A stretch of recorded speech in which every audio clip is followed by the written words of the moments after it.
এই দেখো না এই মেয়েগুলোকে কেমন লাগছে? ইয়ে, এই মেয়েগুলোকে এই রে, কি শুনতে চাইছে কে জানে, কি বলবো এখন? একদম ভালো লাগছে না। তা তো ভালো লাগবে না, ভালো লাগলে তো তোমার বিপদ। আমি কি কারণটা বুঝতে পারছি না নাকি? আমি সব বুঝি। ভুল বলে দিলাম নাকি? আরে আমি তো মজা করছিলাম।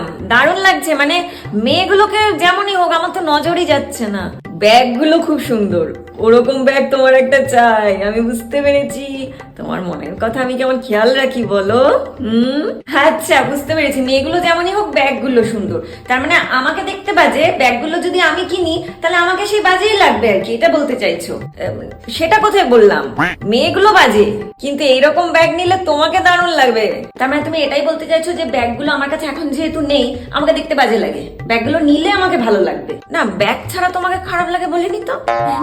আমি বলছি, কি বলবো, আমি বলতে চাইছি এই ব্যাগগুলো নিলে তুমি তো এমনিতে সুন্দর, আরো ভালো লাগবে। হ্যাঁ সেইটা বলো, কিনে দেবো আমি তোমাকে। হ্যাঁ খুব সুন্দর দেখে একটা ব্যাগ কিনে দেবো। দেখো তো কোন রংটা নেবে, লালটা নেবে মানে মেরুনটা? মেরুনটাই নেবো। এই যাই, আমার অনেক কাজ আছে, তোমার সঙ্গে ফালতু বকার সময় নেই।